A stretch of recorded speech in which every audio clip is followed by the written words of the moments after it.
안녕하세요. 맥앤TV입니다. 오늘은 맥 오토메이터에 대해서 알아보겠습니다.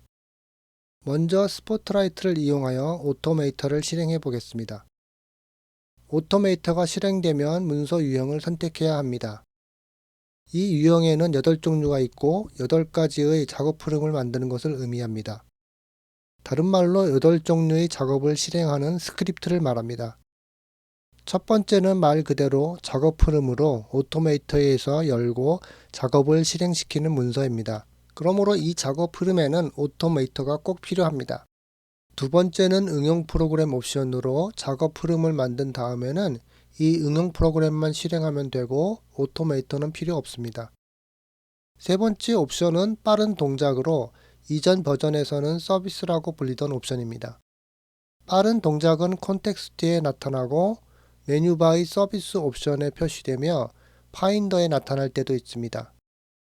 작업 흐름 종류에 따라서 다른 위치에 표시되기도 합니다. 우선 가장 단순한 작업 흐름에서부터 시작해 보겠습니다. 첫 번째 작업 흐름으로 오토메이터에서 만들어서 오토메이터로 실행시키는 것입니다. 오토메이터 윈도우는 두 부분으로 나뉩니다. 왼쪽 부분은 동작을 모아놓은 보관함이 있습니다. 동작들은 작업 흐름을 만드는 블록이라고 보면 됩니다. 오른쪽에는 작업 흐름을 볼 수 있는 오토메이터 문서 창이 있습니다.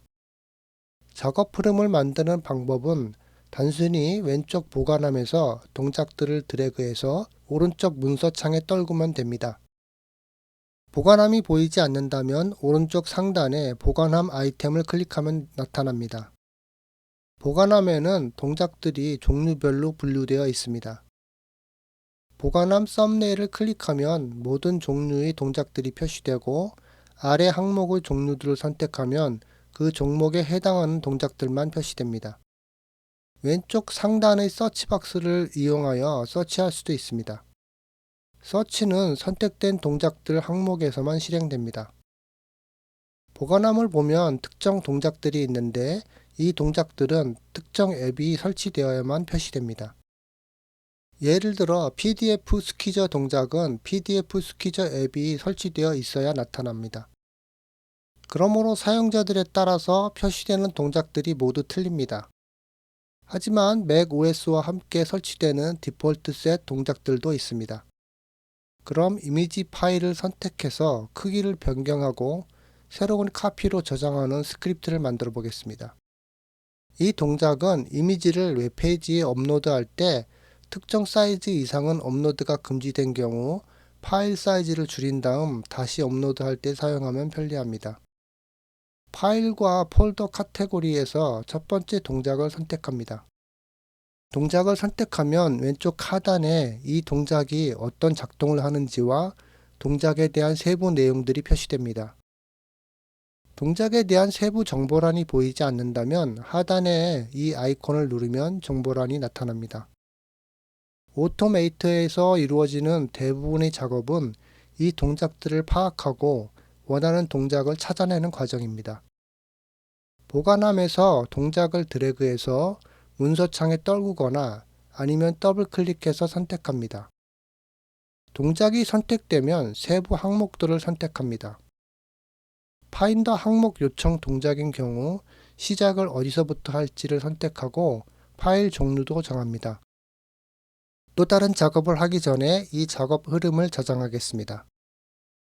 파일 옵션에서 저장을 선택하고 저장하고 싶은 위치를 선택합니다.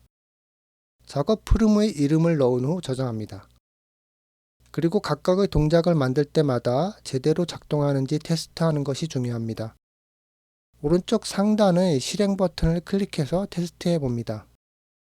파일 선택 동작에서 열린 파인더에서 파일을 선택하면 결과에 녹색 체크 표시가 되면서 동작이 정상적으로 실행됨을 표시합니다. 결과 아이콘을 클릭해 보면 선택한 아이템도 볼 수 있습니다. 그럼 다음 동작을 설정해 보겠습니다.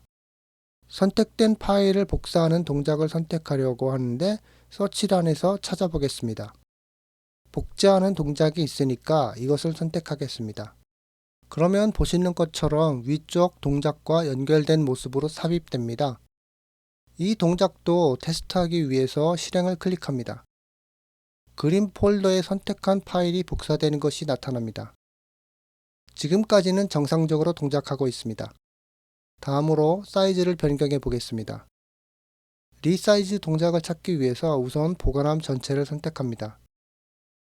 동작의 이름은 똑같지 않을 수 있으므로 원하는 목적에 맞는 것을 찾습니다. 여기서는 크기를 검색해 보겠습니다. 이미지 크기 조절이 적당한 것 같습니다. 동작의 이름을 클릭해서 동작의 정보란에 표시되는 설명을 보고 원하는 동작이 맞는지 확인합니다. 여기서 파일을 복사할지 묻는 팝업이 뜨는데 이미 항목을 복제했기 때문에 이 과정은 필요 없습니다. 그리고 변경할 이미지의 크기를 정합니다. 여기에 입력하는 사이즈는 폭을 의미합니다. 높이는 자동적으로 연동해서 변경됩니다.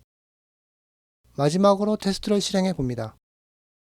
파인더의 파일 메뉴 정보 보기에서 옵션 키를 클릭하여 속성 보기로 바꾸어 복사된 파일의 정보를 확인해 보면 축소되어 저장된 것을 확인할 수 있습니다. 이러한 동작을 저장할 수 있고 언제든지 오토메이터를 통해서 실행시킬 수 있습니다. 이제 응용 프로그램 형식의 오토메이터 사용법을 알아보겠습니다. 새로운 오토메이터 문서를 만듭니다. 응용 프로그램 항목을 선택합니다. 서치박스에서 복사 동작을 찾아보겠습니다. 복사를 서치해서 파인더 항목 복제 동작을 고릅니다. 그러면 이 항목은 상단에 파일이나 폴더가 입력되는 것을 조건으로 한다는 알림이 뜹니다. 다음으로 이미지 크기 조절 동작을 삽입합니다. 응용 프로그램 형식에서는 3단계가 아니고 2단계로 되는데 파일이나 폴더는 주어진다는 조건이 때문입니다. 코맨드 S키로 저장 옵션을 선택하고 응용 프로그램 이름을 입력합니다. 그러면 지정한 폴더에 앱이 생성되는 것을 볼 수 있습니다. 원하는 파일을 드래그해서 앱에 가져가면 파일 크기가 변경되어 복사본이 만들어집니다. 이런 방식은 단순한 작업 흐름보다 더 편리합니다. 다음으로 빠른 동작 형식을 선택해 봅니다. 작업 흐름 문서 창에 처음부터 여러 가지 선택할 수 있는 옵션들이 삽입된 것이 보입니다. 수신하는 작업 흐름의 이미지를 선택하고 항목 위치를 파인더로 정했습니다. 그리고 이전 동작들과 마찬가지로 항목 복사하기와 크기 조절 동작을 삽입합니다. 이름을 지정하고 빠른 동작을 저장하면 사용자 라이브러리의 특정 폴더에 저장됩니다. 빠른 동작에는 오토메이터가 필요 없으므로 닫습니다. 빠른 동작은 특정 부분에 표시됩니다. 먼저 이미지 파일을 클릭하여 콘텍스트 메뉴를 보면 서비스 항목에 나타납니다. 빠른 동작을 이 메뉴에서 실행할 수도 있고 아니면 파인더 윈도우를 열고 미리 보기 옵션을 키면 더보기를 통해서 이 빠른 동작을 실행시킬 수 있습니다.